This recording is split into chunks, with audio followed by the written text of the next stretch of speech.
So you think you know ALS. So did I. I knew it was Lou Gehrig's disease. I knew it affected the nerves and muscles, but I quickly found out I didn't know anything about it at all. I recently interviewed Mike Cimbura on 9 News Mornings. He was diagnosed with ALS in 2015 at age 50, married to his high school sweetheart, the father to 3 beautiful children, always outdoors and active. And this is Mike today, just 2 years later. So do you still think you know ALS? Many don't, and that's why I wanted to tell Mike's story, so that people understand the disease a little bit more and help make a big dream become reality. He likes to be out of the sling as fast as he can, but it's a necessity. This isn't easy. So that's kind of a prerequisite, is empathy. It's not easy on his caretakers. It's pretty intense. It's not easy on his family. Mike, we're getting there. But most of all, it's not easy on Mike. To go from this man, healthy, adventurous, loving husband, involved father, and independent, to this in less than 2 years. I can't give my family a hug. I can no longer move any part of my body except my eyes. I am a big blob of dead weight. His eyes are the one thing that allows him to not live in a silent world. I use a computer that reads my eye position and allows me to select items on my screen. I can easily make mistakes if I can't find a word in time. Laugh out loud. Mike is still sharp as ever. His brain function remains the same, but it took him hours just to type up those few sentences. We work really hard, and never have we ever experienced the trials and tribulations that we've gone through in the last 2 years. Mike and Nicole met in high school. We started dating, and we both thought it would just be a short little summer fun thing. But it's been a love that's been for better and for worse. So, sorry.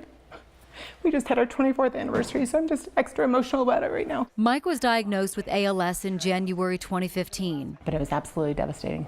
And within 10 months was on a ventilator, a feeding tube, and 100% confined to his wheelchair. Nicole and Mike have worked hard to educate people on ALS and change laws that desperately need changing. If you are terminally ill, why should you not have the ability to try drugs that are stuck in the FDA pipeline? Mike was able to try one of those drugs. Within 24 hours of Mike getting his own stem cells, he was able to move his fingers again, which were the first things to go paralyzed. He was able to stand up without assistance. It was crazy. And with this potential cure, that's where it stopped. If you've already participated in a stem cell treatment, you aren't able to get into another trial. Heartbreaking, knowing there is something that can help Mike, but the FDA doesn't allow it, something Nicole is working very hard to change.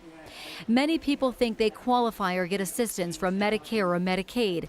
They don't for several reasons, and it costs $6,300 every month to just care for Mike. Which is more than I make as a teacher, by quite a bit. Another reason their goal is to build an ALS center here in Colorado, and their method is called the bootlegger.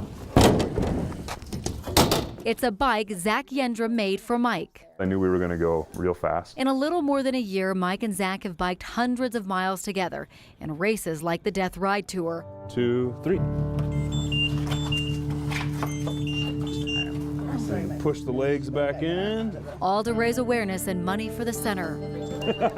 It's not quite the same as it used to be. All right, you guys ready? Cycling by far his first love. But nothing is for the Cimbura family. Nothing is easy, nothing is promised, but it's something that's bonded them like never before. And that was Corey Rose reporting. Mike's dream is to ride coast to coast in the bootlegger with Zach to raise money for the Colorado ALS Center. The goal is $1 million, which it would take just to start the plans for the center. Mike wants to ride from the Ellen Show to the Today Show. That's quite the circuit there. They plan on taking off in May or June. Once they finalize the details, we'll pass it along so you can follow along with them. We've got more information about the fundraiser and the ALS Center on our website, 9news.com. The Walk to Defeat ALS takes place next weekend at Sloan's Lake.